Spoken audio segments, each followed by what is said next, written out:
ঘর বাইরে অভিজ্ঞতার তলে এই সেম কাহিনিটাই করে। আর ওই পরিস্থিতির অভিজ্ঞতাকে সাহায্য করেছিল যে আমার বাবার মধ্যে সম্বন্ধ, বাবা মারা যাবে তাই মরা দ্বিতীয় দিন আর অভিজ্ঞ ছিল আমি আর এক হয়ে যাবে। হ্যাঁ, আর ঘর বাইরেও ঠিক সেম কাহিনিটা, এই যে অভিজ্ঞতার ঘটনাটা বললাম সেম কাহিনি করে, এখানকার সেখানকার সে ক্ষতি করে। আর ঘর বাইরে কিন্তু অভিজ্ঞতার দলে আর আমি আসবো আমার সামনে আর এক সাজাবে, বিভিন্ন লোকদের সামনে বিভিন্ন রূপ সাজবে। আর ক্যামেরা থাকলেও ধরতে পারেন উপর দিয়ে লোক দেখানো ভালো করে ভালো সাজে, আবার অনেকে মন দিয়ে করে। সবসময় বলে না, তুমি যাকে বিয়ে করছো সবসময় বিয়ে করার আগে যাচাই করে করতে হয়। আজ হয়তো খারাপ পরিস্থিতিটা আসতেই পারে, কাল তো ভালো পরিস্থিতি আসবে না। দুনিয়ায় বাঁচতে গেলে টাকা পয়সা ছাড়া কিচ্ছু হয় না, বলে না যে ভালোবাসা দিয়ে সংসার চলে, কখনোই না। কারণ দুনিয়ায় বাস্তবের কাছে যদি যেতে হয় না, যাকে আমরা বিয়ে করব মনে করব, যার সাথে আমরা এক জীবন থাকবো সারা জীবন, আমাদের মৃত্যুর পর যদি আমাদের সন্তান যদি ভালো থাকে, দুনিয়ায় বাঁচতে গেলে কলেজ অবধি পড়াশোনাটা করতেই হবে, পাস নাম্বারটা তুলতে হবে, সেই চেষ্টাটা তো করতে হবে। একটা সরকারি চাকরি পেলে সেটা যে কোনো একটা হসপিটালে একটা চাকরি করতে হবে।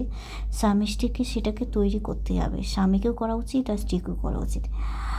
আর প্লাস রান্না ফান্না শিখে রাখাটা ভালো, কী করে মাংস রান্না করতে হয়, কী করে পোলাও রান্না করতে হয়, এগুলো সব শিখে রাখাটা ভালো। তার কারণ কি, তুমি নিজের ওপর নিজে নির্ভরশীল হবে। আজকে ঝগড়া হলো, সেই মানুষটা যাতে না করে থাকে। এখন রান্নার কি কোনো ঝামেলা আছে? নেই, এখন অনেক সিস্টেম আছে। তুমি পেঁয়াজ কাটার মেশিন কেটে যাবে, অটোমেটিক পেঁয়াজ কেটে যাবে, অটোমেটিক পেঁয়াজ ধুয়ে দিল, মাংসর মধ্যে 5 মিনিটেই রান্না হয়ে যাবে মাংসের তরকারি। তাহলে এখন কোন ঝামেলা আছে? ভাত হবে, ভাতও 5 মিনিটে হয়ে যাবে। তাহলে এখন কিসের এখন অভাব আছে? সবই তো অটোমেটিক হয়ে যাবে। ঘর মোছার মেশিনও আছে, যে অটোমেটিক মেশিনটা তুমি চালাবে, ঘরটা মুছে দেবে। ঝাড় দেওয়ার মেশিনও আছে, তাহলে তোমার কিসের অভাব? বাসন মাজার মেশিনও আছে। তাহলে দুনিয়ায় বাঁচতে গেলে টাকা পয়সাটা ইম্পর্টেন্ট, প্লাস আমি মনে করব কলেজ অবধি পড়াশোনাটাও ইম্পর্টেন্ট। যাতে তুমি হলো কলেজ অবধি পড়াশোনা করতে পারো, 5 নম্বরটা তোমাকে তুলতেই হবে। তুমি ফেল করলে তোমাকে আবার পড়তে হবে, তার কারণ কি, তুমি কলেজ অবধি পাস সাথে করতে পারো, একটা ভালো সরকারি চাকরি করতে পারো, একটা নিজের বিজনেস খুলতে পারো।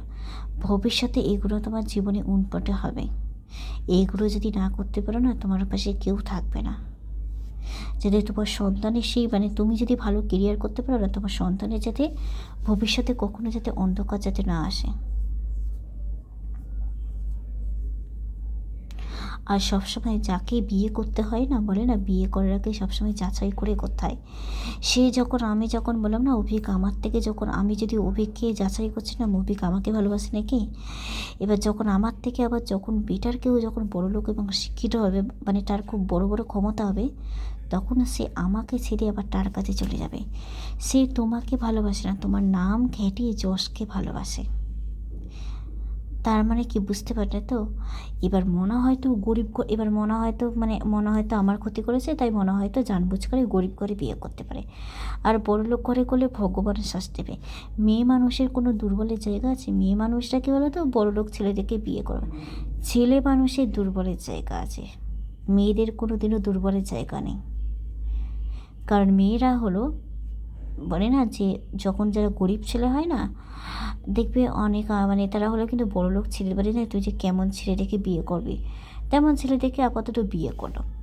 এবার আমি হয়তো নিজের হাজবেন্ডকে মানছি না, আমার নিজের যখন কেরিয়ারটা সাফার হয়ে যাবে তখন ডিভোর্স পেপার দিব। তার কারণ কি, তখন তো আমার নিরুপায় হয়ে বিয়েটা করা উচিত হয়েছিল। তখন তো আর আমি জেনে শুনে করিনি, এখন হাত পা বাঁধা, আমার থাকার জায়গা নেই, খাওয়ার জায়গা নেই, ঠিক তাই। আর এখন আমার কেরিয়ার হয়ে গেছে, ব্যাস ডিভোর্স। এটাই তো হলো ব্যাপার।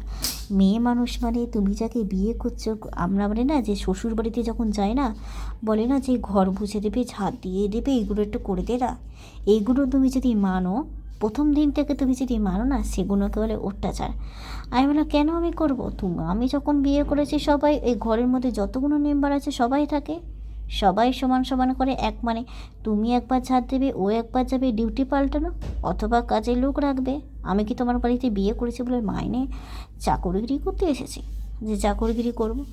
তাহলে এইগুলো কখনোই মানা উচিত না। তোমার যখন নিজের সন্তান হতো, নিজের সন্তানের সাথে হলে তোমার বাড়িতে আমি কি ঘরের কাজের লোক নাকি, যে কাজের বিনা পয়সায় তোমার খেটে দেবো? তোমার দরকার, তুমি যখন তুমি যারা এইসব কাজ করবে, তুমি তেমন মেয়েদেরকে বিয়ে করো। নিজের ভালোটা নিজে বুঝে নাও। বলে না, সবসময় দুনিয়ায় বাঁচতে গেলে টাকা পয়সাটা ইম্পর্টেন্ট। টাকা পয়সা ছাড়া তোমাকে কেউ চিনবে না। পড়াশোনা পারো না পারো তাতে কী এসে যায়, তুমি মারা যাওয়ার পর আবার জন্মগ্রহণ করবে।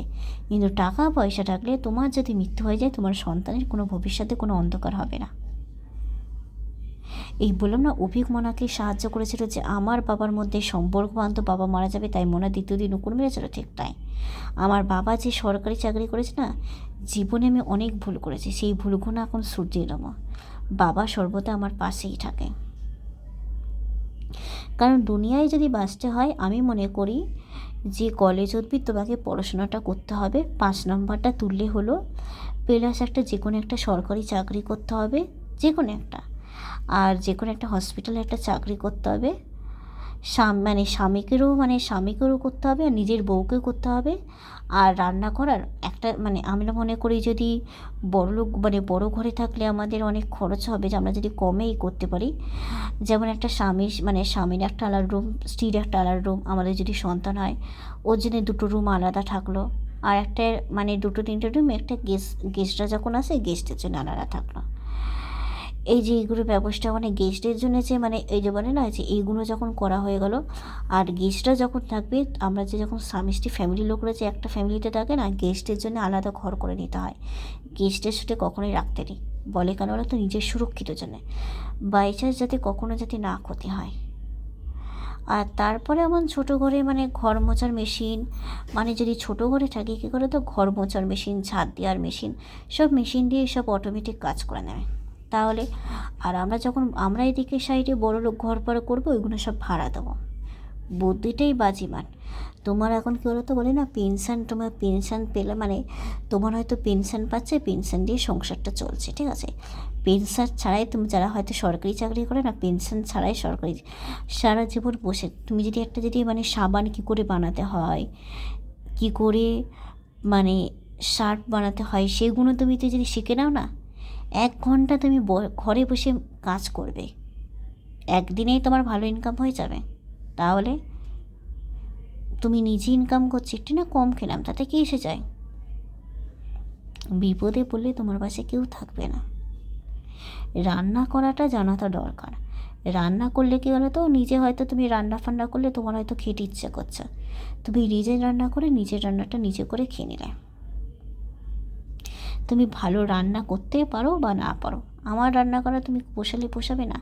আজকাল কি কোনো অসুবিধা আছে? রুটির মেশিন আছে, অটোমেটিক তুমি ময়দাটা দিলে, নুন আর এই দিয়ে দিলে ময়দা মাখা হয়ে গেল। রুটির মেশিন আছে, রুটির অটোমেটিক রুটির ময়দার মেশিনের মধ্যেই রুটি হয়ে গেল। কিসের অটোমেটিক মাংসের রান্না হয়ে গেল। তোমার কিসের অভাব আজকালকার দিনে? রান্না করার সময় এই থাকতে হয়, আজ আমার আছে বলে অহংকার থাকতে হবে, বলে না যে সবসময় বিয়ের আগে নিজের কেরিয়ারটা যদি ঠিক মতন করো না, যাতে বিয়ের পর নিজের সন্তান যাতে রানীর মতন থাকতে পারে, নিজের সন্তানের যাতে কোনো অভাব যাতে না হয়, সবসময় বিয়ে করার আগে যাচাই করে করতে হয়। আর যদি দেখি যে না, আমি হয়তো বড় লোক আছি, ছেলেটা হয়তো গরিব আছে, ছেলেটাকে যাচাই করলাম, ছেলেটা হয়তো ভালো মানুষ, খুব সৎ মানুষ, ছেলেটা কিন্তু গরিব ছেলেটাকে কিন্তু বড়লোক তৈরি করে নিতে হয়। তুমি যাকে ভালোবাসো তাকে যোগ্য করে নিতে হবে। হ্যাঁ, আমি হয়তো তাকে চাইছি ইংলিশ কথা বলো, ইংলিশে সে কথা বলা শিখুক। সে হয়তো ইংলিশে কথা বলা শিখছে কিন্তু পাচ্ছে না, সে যে ইংলিশে সামান্য ওয়ার্ডগুলো যে জেনেছে এইটুকুই যথেষ্ট।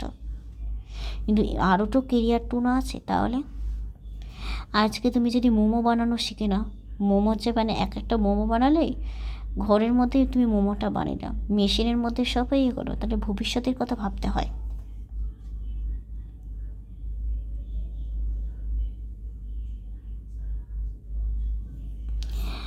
ভবিষ্যতে কী হবে সেগুলো ভাবতে হয়।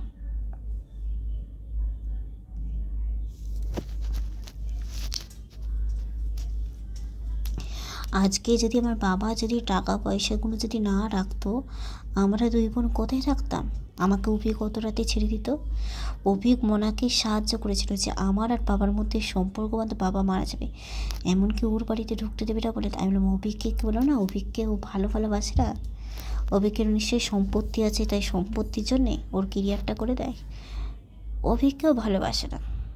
আর অভিজ্ঞতাকে বলি তুই আমার ক্ষতি করছিস, আমি মানে তুই আমাকে অত রাতে ছেড়ে দিতিস, কাল আমি তোর করব, সবার সময় এক থাকে না। তুই কী ভাবলিস যে তোর টাকা পয়সার জন্য তোকেই করি? আমি তোর ভরসায় নির্ভরশীল থাকি, আমি আমার নিজের পয়সায় নিজে রোজগার করবো। একটা জিনিস মিথ্যে কথা বলবো না, সেটা একদমই সুস্মিতা পাল আশা করেনি।